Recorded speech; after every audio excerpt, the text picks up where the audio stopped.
Varicose veins కి సరైన చికిత్స కోసం సంప్రదించండి ఎవిస్ హాస్పిటల్. నమస్కారం. విష్ణు పురాణం 16వ భాగంలోకి వచ్చాం. శశాదుని వంశంలో ఉన్నటువంటి రాజులందరి గాథలు శ్రీరాముడి గాథతో సహా మహర్షి తెలియజేస్తున్నారు శిష్యుడికి. తర్వాత ఏం చెప్పబోతున్నారో చూద్దాం. ఈ ఇక్ష్వాకునందనుడైన నిమి అని నిమిగా యొక్క గాథని చెప్తున్నారండి. చాలా విశేషమైన గాథ. ఈ నిమి చక్రవర్తి మన శరీరాల్లో ఇమిడి ఉన్నాడు, మానవ శరీరంలో ఉన్నాడనమాట. ఈయన 1000 సంవత్సరాల పరిమితి, 1000 సంవత్సరాలు పెట్టుకుని ఒక యజ్ఞం చేయాలని సంకల్పించాడట. తన కులగురువైన వశిష్ఠుని రప్పించి ఆ సంకల్పం చెప్పాడు. చెప్తే ఈయన ఏమన్నాడు వశిష్ఠుడు, రాజా, ఇంద్రుడు 500 సంవత్సరాల పాటు చేసే యజ్ఞం చేయడానికి నిశ్చయించుకుని నన్ను హోతగా నిశ్చయించాడు. నేను వెళ్ళాలి కదా, అది పూర్తయ్యాక వస్తాను, నీ యజ్ఞం చేయిస్తానని చెప్పాడు. నిమి ఒప్పుకున్నాడు. నిమి ఏమనలా, అతను నిశ్శబ్దంగా ఉన్నాడు, ఊరుకున్నాడు.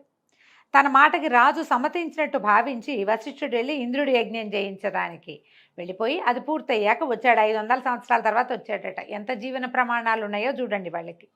అప్పటికి నిమి ఏం చేశాడట, గౌతమ మహర్షిని హోతగా పెట్టుకుని యజ్ఞం చేయిస్తున్నాడు. వశిష్ఠుడు వచ్చేసరికల్లా గౌతముడు హోతగా కనపడ్డాడు, యజ్ఞంలో నెయ్యి వేస్తున్నాడు, ఆజ్యం పోస్తూ కనపడేసరికల్లా, నేను కదా ఈ వంశీయులకి గురువుని, నీకు తెలియదా, నువ్వు హోతగా ఎందుకు ఒప్పుకున్నావు అన్నట్టుగా చూశాడట. చూసేసరికల్లా చూసి యజ్ఞశాలలో బాగా అలసిపోయి ఒక పక్కన పడుకుని నిద్రపోతున్నట్ట నిమి చక్రవర్తిని. అతన్ని ఏమన్నాడు, నన్ను అలక్ష్యం చేసి ఇంకొకటితోటి యజ్ఞం చేసిన గురుద్రోహి, వీడు విదేహుడగుగాక, అంటే దేహం లేనివాడగుగాక అని శపించాడట. ఆ కేకకి రాజు లేచి కోపం వచ్చి, నా ఎందు ఏమిటో తప్పు, అదేమిటో నిరూపించు, తప్పు నిరూపించి శపించు, నిరపరాధులైన శిష్యులను నిగ్రహించి శపించే గురువు ఎంత శాంతుడైనా అలాంటి గురుని యందు భక్తియుక్తులు విడిచి శిష్యుడు ఏం చేసినా సరే తప్పులేదు. నేను నిరపరాధిని, నేనేం చేశానో నా తప్పు నిరూపించి నువ్వు నన్ను ఏ మాటైనా అందు కానీ, కాబట్టి నువ్వు కూడా విదేహుడివై నీచ వృత్తితోటి ప్రవర్తించు, నిన్ను ఇంత మాట అన్నావు కాబట్టి అని ప్రతిశాపం విడిచాడు. అయితే శరీరం విడిచేశాడు నిమి. వశిష్ఠుడు శరీరం విడిచి తన తేజస్సుని యోగ విద్యాబలంతో మిత్రావరుణుల యందు ఉంచాడట. అయితే ఏమైంది, కొన్నాళ్లకి ఊర్వశిని చూసి మోహించిన మిత్రావరుణుల తేజస్సు జారిపడి రూపం ధరించగా వశిష్ఠుడు పునః శరీర ధారణం జరిగింది. అతను మళ్ళీ జీవించేశాడట. నిమి శరీరాన్ని వీళ్ళు ఏం చేశారు, గౌతమాది మునులు నూనెతో గంధంతో పాకం చేసి ఆరంభించిన యజ్ఞాన్ని పూర్తి చేశారు. అయితే ఈ యజ్ఞభాగాలు తీసుకోవడానికి వచ్చిన దేవతలు సంతృప్తులయ్యి రాజు ఎక్కడా అని అడిగి జరిగింది తెలిసి తిరిగి శరీరం ఇవ్వడానికి ప్రయత్నం చేశారు. వాళ్ళకి కనిపించక అక్కడక్కడే తిరుగుతున్నటువంటి నిమి ఏమన్నాడంటే, సుర్లారా, నాకు ఆ శరీరం వద్దు, అది దుఃఖానికి మూలము, ఎలాంటి దుఃఖానికైనా కారణం శరీరమే, రోగాలకి, భ్రాంతికి, అశాంతికి, అజ్ఞానానికి ఆలవాలమే శరీరము.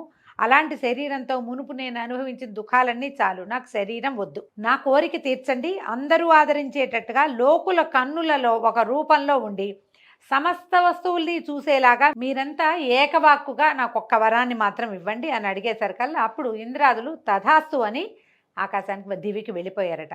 అప్పటి నుంచి ఈయన నిమి అందరి కళ్ళల్లోనూ అంటే జీవుల యొక్క నేత్రాలలో ఉండటం మొదలుపెట్టాడు. మనం కన్ను మూయటం తెరవటం, ప్రతి వస్తువుని పరిశీలించడం అనేది వాళ్ళ కళ్ళల్లో నిమి ఇమిడి ఉండటం వల్ల జరిగింది. అందుకని మనం నిమేషము అంటాం. దేవతలు అనిమేషులండి, వాళ్ళకి రెప్పపాటు ఉండదు. ప్రాణులకే ఉంటుంది, మనకే భూలోకంలో పుట్టిన వాళ్ళకి. మనలో కూడా రెప్పపాటు లేనిది ఉంది, చేపకి రెప్పపాటు ఉండదు, మిగిలినందరూ రెప్పలారుస్తాం కదా. ఆ చూసేటువంటి దాన్ని నిమేషము అంటారు, రెప్పపాటుని. అతను నిమి ఆ రూపంలో ఉంటాడట. అయితే ఏమైంది, ఈ లోకల్ నిమి శాపం వల్ల విదేహుడు అవటం వల్ల విదేహుడు అని కూడా చెప్పబడేవాడట. రాజు లేని రాష్ట్రంలో ప్రజలకి ఏవో ఒక బాధలు కలుగుతాయని ఆలోచించి ఈ గౌతమాది మహాశైలి మునులు వీళ్ళంతా ఆయన యజ్ఞం చేశారు కదా, గౌతముడు తదితరులు ఆయన గ్రూప్ అంతా, వాళ్ళు ఏం చేశారు, నిమి కుడి భుజాన్ని మదించేసరికల్లా అతని భుజంలో ఇంచి ఒక శిశువు పుట్టేట. శరీరాన్ని ఏం చేశారు వాళ్ళు, గంధము నూనె అవి రాసి అట్టబెట్టారు, తైలపాకం చేసి పెట్టారు. అందులో ఆయన భుజాన్ని బాగా మతిస్తే అందులోంచి ఒక శిశువు పుట్టాడట. అతనికి జనకుడు అని పేరు పెట్టారు. అయితే ఆ జనకుడికి పట్టం కట్టారు. ఆ జనకుడు ఏలుబడిలో ఉన్న దేహానికి విదేహ అని వచ్చింది. అందుకే మనం సీతాదేవిని విదేహ ప్రాంతానికి చెందిన రాకుమారి కాబట్టి వైదేహి అంట. తెలిసిందే కదా విదేహ మనకి. అయితే జనకుని కుమారుడు మిథిలుడు. ఈ రాజు నివసించడం వల్ల మిథిల అనే ప్రాంతం వచ్చింది. అందుకే సీతాదేవిని మైథిలి అంటాం. మిథిలా నగరానికి చెందినటువంటి రాజకుమార్తె కాబట్టి మిథిలా నగరానికే రాముల వారు వెళ్ళాడు. అయితే మిథులుని వంశం క్రమంగా పెరిగిందట. వాళ్ళలో శీరధ్వజుడు అనేవాడికి చాలా కాలం సంతానం లేదట. అతను పుత్రకామేష్టి చేయాలని సంకల్పించి దానికి తగిన స్థలం నిర్ణయించి దున్నిస్తుంటే నాగేటి చాలులో ఒక శిశువు దర్శనమిచ్చింది. ఆ శిశువు మహాలక్ష్మి అంశ. ఆ నాగేటి చాలునే సీత అంటారు. కాబట్టి ఆమె దాని నుంచి పుట్టింది కాబట్టి ఆ బిడ్డకి శీరధ్వజుడు సీత అని పేరు పెట్టాడు. ఈ రాజుకే ప్రసిద్ధమైన నామం జనకుడు. అదే అతను అందుకని జనక మహారాజు కూతురు కాబట్టి జానకి అంటాం సీతాదేవిని. అయితే ఆ వంశంలో వాళ్ళందరికీ కూడా జనకుడు అనేది వాళ్ళ గౌరవనామధేయంగా ఉంటుంది. చాలా విశేషమైన వంశం వాళ్ళది. ఈ జనకుని కుమారుడు కుశధ్వజుడు అసాధారణ బలపరాక్రమాలు కలిగినవాడు. కాశీనగరాధిపతి అయి పట్టం కట్టుకుని ఉండేవాడు. క్రమంగా కుశధ్వజునికి ప్రపౌత్రులతోటి వంశాభివృద్ధి కలిగింది. విశేషించి చెప్పవలసింది ఏంటంటే ఇంతకుముందు మనం చెప్పుకున్నదే జనక వంశంలో పుట్టిన వాళ్ళందరూ జనకనామధేయులై ప్రభుత్వాన్ని నడుపుతూ ఆత్మవిద్యాపరాయణులై ముక్తి పొందటం. ఇది పూర్వవంశ రాజుల చరిత్ర అని పరాశరుడు చెప్పగా విన్నటువంటి మైత్రేయుడు చాలా సంతోషం గురుదేవ, సూర్యవంశం గురించి చెప్పుకున్నాం కదా, ఇప్పుడు చంద్రవంశ రాజుల గురించి చెప్పమంటే ఇప్పుడు పరాశరుడు చంద్రవంశ రాజుల గురించి చెప్తున్నారు. అంతకు సృష్టికర్త అయిన నారాయణుని నాభిపద్మ నుంచి బ్రహ్మ పుట్టాడు. ఆయన మానసపుత్రుడు అత్రి కుడికంటి నుంచి బ్రహ్మాంశతోటి చంద్రుడు జన్మించాడు. చిన్నతనం అందే చంద్రుడు చలించని మనసుతోటి అకుంఠిత దీక్షతోటి బ్రహ్మని గురించి తపస్సు చేశాడట. ఆ తపస్సుకి మెచ్చి బ్రహ్మ లతలకు, వృక్షాలకు, ఓషధులకు, బ్రాహ్మణులకు, నక్షత్రాలకు అత్యంతము స్రవించే కిరణాలు కలుగునట్లుగాను అధిపతిగా వరం ఇచ్చాడు. కిరణాలకు అధిపతి కూడా చంద్రుడే. తర్వాత చంద్రుడు రాజసూయాది యజ్ఞాలు చేసి అశ్విని మొదలైన దక్షపుత్రికలు 27 మందిని భార్యలుగా పరిగ్రహించాడు. సహజ సుందరాకారుడైన సుధాకరుడు వారితో వినోదిస్తూ ఆనందంగా పెరుగుతూ ఉన్నాడు. అలాంటి వయసులో చంద్రుడు దేవగురువైన బృహస్పతి వద్దకు శాస్త్రజ్ఞానం కోసం విద్యార్థిగా అతని ఇంటనే ఉన్నాడు. గురువుని గురుపత్నిని సేవిస్తూ భక్తితో ప్రవర్తిస్తూ చదువు సాగిస్తున్నాడు. అలా ఉండగా ఒకనాడు గురువు ఇంద్రుడు చేసే యజ్ఞానికి అమరావతికి వెళ్తూ, చంద్ర నువ్వు ఇక్కడే ఉండు, ఇంతకుముందు చెప్పిన పాఠాలు వల్లెవేస్తూ ఉండని చెప్పి వెళ్ళిపోయాడు. అవి చంద్రుడు అలాగే ఉండి గురుపత్నికి అవశ్యమైన సహాయం చేస్తూ చదువుకునేవాడు. గురుపత్నికి చంద్రుని రూపము, అందచందాలు మానసికంగా మార్పు కలిగించాయి. ఆ సుందరి చక్కగా అలంకరించుకుని గోముగా నడుస్తూ చిరునవ్వులు చూపులు తూపులుగా చంద్రుని వద్దకు వస్తూ ఏవేవో పనులు చేస్తూ తిరుగుతూ ఉండేది. గురుదారైనటువంటి తారాదేవి అలా సవిలాసంగా తిరగటము, సన్నసన్నగా అంటూ ఉండటము, కబుర్లు చెప్పటము, ఏకాంతము చంద్రుడికి మనోవికారం కలిగించింది. క్రమంగా కలిసి ఆనందించడంలోకి దిగారు. తారాచంద్రుల విలాస వికార చేష్టలు పెచ్చు పెరిగిపోయినాయి. పరకాంత పైగా గురుపత్ని అనే ఆలోచన లేక చంద్రుడు తారా విలాసాలకి లొంగిపోయి ప్రియురాలుగా చేసుకున్నాడు. ఇలా గడుస్తూ ఉండగా ఒకనాడు చంద్రుడు తారతో అన్నాడు, మన చేష్టలు గురువు గనక తెలిస్తే మన బతుకులు వీధిలో పడతాయి. ఇప్పుడే అటు ఇటు విసవిసలు గుసగుసలు వినపడతాయి కాబట్టి మనం ఇక్కడి నుంచి వెళ్ళిపోదామని చెప్పాడు. చంద్రుడి మాట విని తారేమంది, చంద్ర మన్మధుడు నన్ను నీ దానిగా చేశాడు, ఇక నాకు ఇక్కడ భర్త ఎవరు, నాకు ఇల్లు వాకిలి సంసారం ఎలాంటి ఆశ లేదు, నీ గాఢాలింకరమే నా బతుకు, పద నువ్వు ఎక్కడికంటే అక్కడికి నేను వచ్చేస్తాను నీతో పాటు అని చెప్పింది. తార మాటలు విని చంద్రుడు సరేనని తన నివాసానికి తీసుకెళ్ళిపోయాడు. హాయిగా కలిసి ఉండేవాళ్ళు. దేవగురువు ఇంద్రుని యజ్ఞం పూర్తి చేసి అందరితోటి సంతృప్తిగా సంభావనలు అందుకుని నివాసానికి తిరిగి వచ్చాడు. ఇల్లు చిలుకలేని పంజరంలాగా ఉంది. తార చంద్రునితో వెళ్ళిపోయిందని తెలిసి విచారించి కోపించి వెళ్ళి ఇంద్రుడికి చెప్పాడు. ఇంద్రుడు ఆశ్చర్యాగ్రహాలకు లోనే ఒకంతసేపు ఆలోచించి మునులందరినీ పిలిచాడు.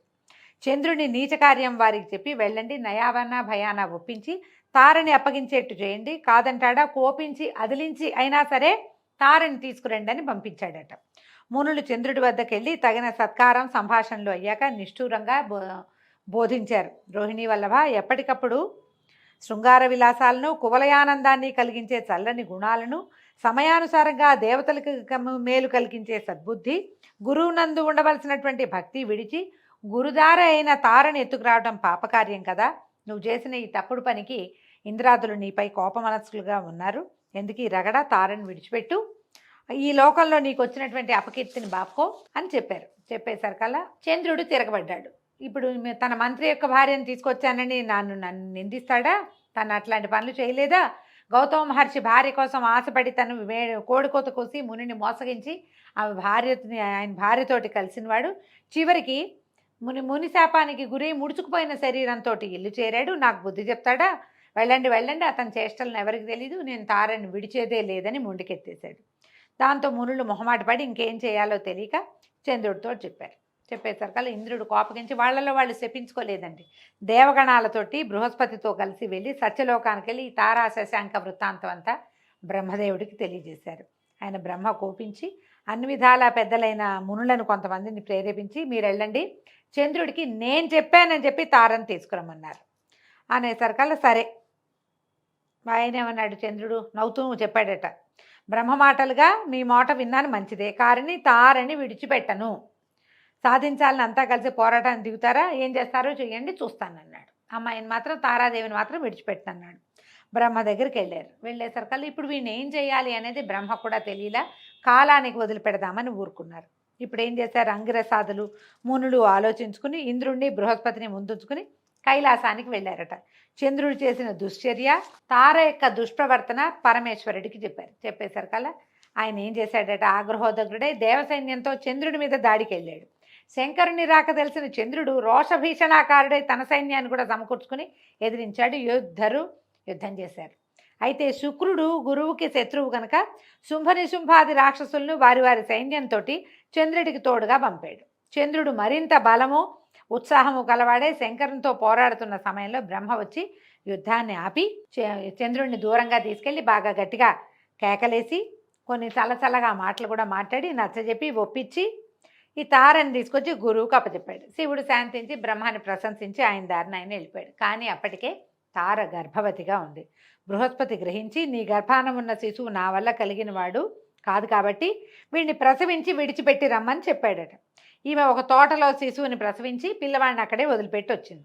ఆ శిశువు దివ్యతేజో విలాసుడే మోహనాకారంతో ఉన్నాడు. వాడిని చూసిన తర్వాత పిల్లవాడిని చూసేసరికల్లా గురువు కూడా బృహస్పతికి కూడా వాడు తనకే కావాలనిపించేసరికల్లా వీళ్ళు ఇద్దరు ఈ కుమారుడు నావాడంటే నా భార్యకు పుట్టాడు కాబట్టి నావాడని గురువు, నా వల్ల కలిగాడని చంద్రుడు ఇద్దరు పోరాడుకున్నారు. వీళ్ళంతా ఏం చేశారు, తారాదేవిని తీసుకెళ్ళి అడిగారు, అమ్మ ఈ శిశువు ఎవరి వల్ల కలిగాడు ఏమిటి అని అడిగితే ఆవిడ చెప్పలేదట. అప్పుడు బ్రహ్మదేవుడు వచ్చి సందేహించకుండా ఇతను ఎవరి శిశువో చెప్పమంటే ఆవిడ ఇతను చంద్ర శిశువే అని చెప్పంగానే ఏం చేశాడు బ్రహ్మదేవుడు, శుక్రుడిని ఒప్పించాడు. శుక్రుడు కాదు, మన బృహస్పతిని ఒప్పించాడు. ఇతని కుమారుడు కాదు, ఆ అమ్మాయి ఒప్పుకుంది కాబట్టి నువ్వు నీ భార్యను తీసుకుని వెళ్ళిపో, శిశువుని చంద్రుడే తీసుకుంటాడని చెప్పారు. చంద్రుడు ఏం చేశాడు, ఈ శిశువుని ఆదరంగా ఎత్తుకుని ముద్దులాడుకుంటూ కుమారుడిని తీసుకెళ్ళి తనకి అత్యంత ప్రియతమ భార్య అయిన రోహిణికి అప్పచెప్పాడట. ఆమె ఆ బుధుడు అని పేరు పెట్టి ఆ పిల్లవాడిని లాలించి పెంచింది. బుధుడు పెరిగి పెద్దవాడై తపస్సు చేసి అధిక తేజోమూర్తి అయి గ్రహమండలిలో ఒకడుగా ఉన్నాడు. మనుపుత్రి అయిన ఇళయందు కుమారుణ్ణి కన్నాడు. ఇతని ఆ బిడ్డ పేరే పురూరవుడు. ఇంతకుముందు మనం ఇళాదేవి కథ చెప్పుకున్నాం. ఆ ఇళ్ళ కథలో పురూరవుడు ఈ బుధుడు, తారాచంద్రుల సంతానమైన బుధుడే పురూరవుని యొక్క తండ్రి. పురూరవుడు ఆదిశేషుని, ఆది వరాహాన్ని, అష్టదిగజాలను భూభారం వహించడం విషయంలో తక్కువ చేస్తాడు. అంటే అంత భూభారాన్ని వహించాడు, అంత గొప్ప రాజుగా ఉన్నాడట.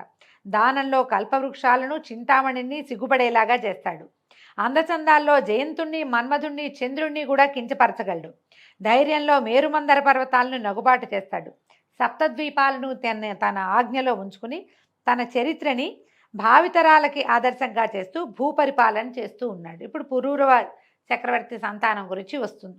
ఒకనాడు ఉద్యానవనంలో విహరిస్తూ ఒక గున్నమావిడి చెట్టు కింద విశ్రాంతిగా కూర్చునుండగా ఇంతసేపటికి చెలికత్తెలతోటి ఆ ప్రాంతానికి వనవిహారానికి, భూలోక విహారానికి వచ్చినటువంటి దేవవేసి అయినటువంటి ఊర్వశి ఈవిడ ఎలాగా నరనారాయణులలో నారాయణుని తొడ నుంచి జన్మించింది. పూర్తిగా రంభాది మేనక లాంటి వారిది కాదనమాట, ప్రత్యేకమైన జన్మ కలిగింది. ఆమె సవిలాసంగా చూస్తూ ఉండగా ఈ పురూరవుడు ఆమెను చూశాడు. పద్మాక్షి, నువ్వెవరు, దివ్యస్ఫూర్తితో ఉన్నాయి నీ రూపురేఖలు, నీ తేరు చూస్తే ఒక ప్రత్యేకమైన స్వరు విలాసం కనపడుతుందంటే ఈవిడ ఈ పురూరవుని అందచందాలకి మెచ్చి, రాజా నా పేరు ఊర్వశి, దేవకాంతని, కొన్నాళ్ళు భూమి మీద ఉండవలసి వచ్చింది, ఇలా వచ్చాను, నీకోసమే వచ్చానని చెప్పింది. ఈ ఊర్వశి మాటలు విన్నటువంటి పురూరవుడు కూడా పరవశుడైపోయి నన్ను ఆనందపరచు, నన్ను ప్రేమించు, నాతోటి ఉండు, నన్ను వివాహం చేసుకోమని ఆమెను అడిగాడు. అడిగేసరికల్లా ఈవిడ ఏమంది, అలాగే తప్పకుండా ఉంటాను. నా దగ్గర 2 గొర్రె పిల్లలు ఉన్నాయి. వీటిని రెండిటిని నువ్వు కాపాడాలి. నీ వల్ల వాటికి ఏ అపాయము రాకూడదు. తర్వాత నువ్వు దిగంబరుడివై నా కంట పడకూడదు. ఆ సమయంలోనే నేను నిన్ను వదిలిపెట్టి వెళ్తా, లేకపోతే నేను నీతోటే ఉంటాను. నాకేమో ఆహారం నెయ్యి, నేను నెయ్యే తింటా, ఇంకేమీ తినదట ఊర్వశి. దానికి లోపం రాకూడదు, ఇవి నా ప్రమాణ వాక్కులు అని చెప్పింది. చెప్పేసరికి పురూరవుడు నీ మాట దాటకుండా ప్రవర్తిస్తా అని మాట ఇచ్చి ఊర్వశిని చేరదీసుకున్నాడు. ఇద్దరూ ఒకటై భోగానుభవంతో పరమానందమూర్తులుగా ఉండేవాళ్ళు.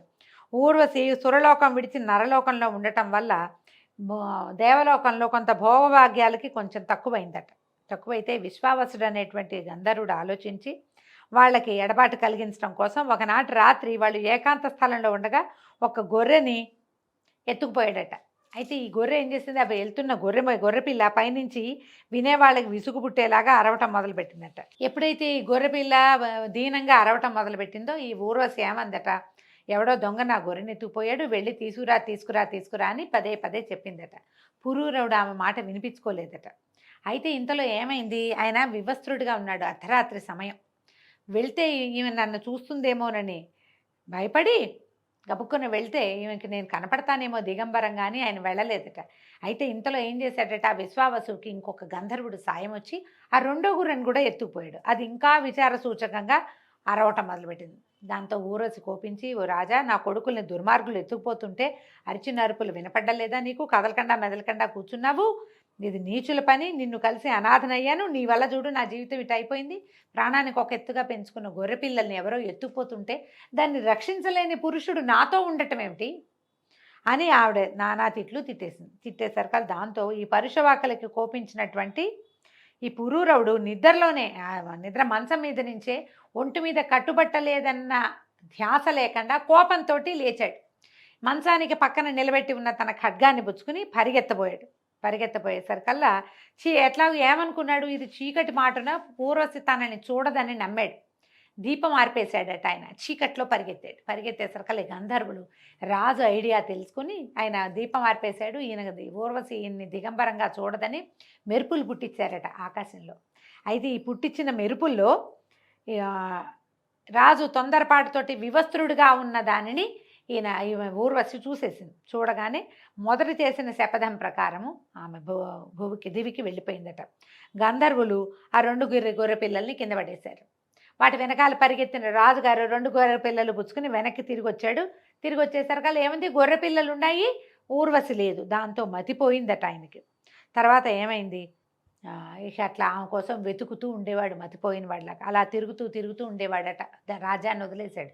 ఇప్పుడు కురుక్షేత్రానికి చేరి అక్కడ సరస్సులో చెలికత్తలతో ఉన్న ఊర్వశిని చూసి పరమానందంతో ఆమెను కౌగలించుకున్నట్ట, ఆవేశంతో అన్నట్ట, పువ్వు తావిలాగా కలుసున్నాం మన ఇద్దరము, నువ్వు నన్ను విడిచిపోవటం కుదురుతుందా? ఆ రోజు నుంచి నేను ఉన్మత్తుణ్ణి అయిపోయాను. అదృష్టవశాత్తు నాకు కనిపించావు, నన్ను కాపాడు, నాతో ఉండు అని బతిమలాడాడట.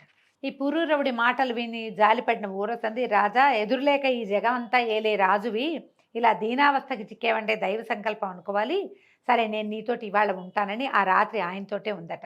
అయితే తెల్లవారు చెప్పింది, నేను ఈ పూట గర్భవతినయ్యాను, అచిరకాలంలో చక్కటి కుమారుడు కలుగుతాడు, ఆ సమయానికి నువ్వు మళ్ళీ రా, నువ్వు నీ రాజ్యంలోనే ఉండవు, దయచేస్తావు కదా, అప్పుడు వస్తావు కదా అని రాజుని సంతోషపెట్టి, నేను నీతోనే ఉన్నాననుకో, నేను ఎలాగూ గర్భవతిని, నేను కొంచెం ఏకాంతంగా రెస్ట్ తీసుకుంటూ ఉండాలి కాబట్టి నువ్వు వెళ్ళిపోమంది. అప్పుడు ఆయన నగరానికి వెళ్ళిపోతే ఈవిడ తన చెలికత్తెలకి ఈ విషయం అంతా చెప్పిందట. చెప్పేసరికి చెలికత్తెలు అన్నారు, రెండో మన్మధుడిలాగా ఉన్నాడు, అసలు ఆయన చూడంగానే మాకు కూడా మనసు చెల్లించింది, అలాంటి వాడిని నువ్వు ఎందుకు విడిచిపెట్టాలి, నువ్వు మరికొంతకాలం ఈ రాజును సంతోషపెడుతూ అతనితోటి ఉండమంటే ఈవిడేం చేసింది, సరేనని మళ్ళీ రాజుగారి దగ్గరికి, పురూరవుడి దగ్గరికి వచ్చేసిందట. కొంతకాలానికి కుమారుడు కలిగాడట. వరుసగా 5 కుమారులు కలిగారు. అయితే ఈ విశ్వావసుడనే గంధర్వుడు మొదట గొర్రె పిల్లల్ని ఎత్తుకుపోయి ఊర్వశిని ఎడబాటు కల్పించాడు కదా, అతను కొంతమంది గంధర్వులతోటి ఇతని దగ్గరకు వచ్చి, రాజా, నీకు ఊర్వశికి ఎడబాటు కలిగించి ఎన్నో బాధలు పెట్టాము నిన్ను, అవన్నీ మర్చిపో, నీకు ఒక వరం ఇస్తాము, కోరుకోమన్నట్ట. అప్పుడు ఈయన ఏమడిగాడు, శత్రుభీకరమైన పరాక్రమము, రథగజ తురగాది సమృద్ధమైన రాజసంపద, ఇంద్రియాలని జయించే శక్తి, మిత్రులను బంధువులను దీనులను ఆదరంగా పోషించగలిగేటువంటి ఆర్థిక స్థితి, ఊర్వశితోటి సహజీవన సౌఖ్యము ఇలా కోరుకుంటే ఆ విశ్వావసువు తథాస్తు అని ఒక అగ్నికుండికని ఇచ్చాడట. ఇచ్చి దీంట్లో ఉన్నటువంటి అగ్నిని 3 భాగాలుగా చేసి యజ్ఞం చేస్తే నీ కోరికలన్నీ నెరవేరుతాయి చెప్పేసరి కల్లా ఈ రాజుగారు అది అగ్నికుండికని పక్కన పెట్టుకున్నాడట. అయ్యో వరం కోరుకో అని గంధర్వులు అనంగానే ఈ అగ్నికుండికని అడిగి తీసుకున్నాను. ఊర్వశిని నాకు ఇచ్చేయండి అని అనలేకపోయాను. ఇంకా యజ్ఞాలు కొండన్నవి ఏంటి ఆమె మీద అపరిమితమైన ప్రేమ కలిగి ఉన్నవాడిని, నాకు ఊర్వశే కావాలని నేను ఎందుకు కోరుకోలేదు అని చాలా ఆలోచించుకుంటూ ఇక నేను ఇక్కడ ఉండనని ఆ అగ్నికుండికని ఏం చేశాడు, అక్కడెక్కడో పెట్టేసి ఇంటికి వెళ్ళిపోయాడట. అడవిలో వదిలేశాడు. ఆయనకి అంటే మనసు పరిపరి విధాల పోవటం మానవులకి ఇలాగే ఉంటుంది. తీసుకుంటే ఎందుకు తీసుకున్నావా అనిపిస్తుంది, వదిలేస్తే ఎందుకు వదిలేసామా అనిపిస్తుంది. ఇంటికి వెళ్ళిపోయాడు. ఇంటికి వెళ్ళిపోయాక ఆయనకు అనిపించింది తెల్లవారుజామున మెలకు వచ్చేసరికి, అయ్యో ఎంత తెలివి తక్కువతనం, గంధర్వులు ఇచ్చిన అగ్నికుండికని అక్కడే వదిలిపెట్టానే, పోయేది తీసుకొచ్చి దాంతో యజ్ఞం చేస్తానని అగ్నికుండిక కోసం మళ్ళీ వెనక్కి వెళ్ళాడు. రాత్రి ఒక ఊహ వచ్చింది, తెల్లవారేసరికి ఊహ మారింది. మన ఊహలు మారుతాయి కానీ విషయాలు కూడా అవే మారిపోతాయి కదా. మన ఊహ ఎట్టా మారిందో విషయం కూడా మారిపోతుంది. అక్కడికి వెళ్ళేసరికల్లా ఏమైంది, ఆ అడవిలో ఆ అగ్నికుండిక లేదు. ఏ కుండాన్నైతే వాళ్ళు ఇచ్చారో దాంట్లో ఆ అగ్నిని పెట్టి అది ఎక్కడ కనిపించాలి. అటు ఇటు వెతికి చూస్తే ఒక జమ్మి చెట్టు, ఒక రావి మొక్క, దాంట్లో ఒక రావి మొక్క కనపడ్డాయిట. అప్పుడు ఏమనుకున్నాడు, ఓ ఆ అగ్ని ఈ చెట్టుగా మారి ఉంటుందని మునులను రప్పించి ఏం చేశాడట, ఈ వేదమాతృకమైన మంత్రాన్ని ఉచ్చరిస్తూ ఆ చెట్టుని నరకడానికి సంసిద్ధుడయ్యాడు. ఆ పని కాగానే ఆ మంత్రాక్షరాల సంఖ్యతో సరైన అంగుళాల నిడుపున అరణిని కల్పించి అగ్నిని సృష్టించి అందరూ అద్భుతంగా ఉంది అని చెప్పేటువంటి యజ్ఞాన్ని నెరవేర్చాడు. దాని ఫలితంగా ఊర్వశి అతని సొంతమైంది. అలా కోరిక తీర్చుకుని అన్ని లోకాల్లోనూ ఊర్వశితోటి విహరిస్తూ వచ్చి రాజ్యాన్ని నీతియుక్తంగా జనరంజకంగా పరిపాలిస్తూ ఉన్నాడు. దీంతో ఊర్వశీ పురూరవ సంవాదము పూర్తయిందండి. ఈరోజు దీంతో సమాప్తం. రేపు ఉదయం మళ్ళీ తరువాయి భాగంలో కలుసుకుందాం. నమస్కారం.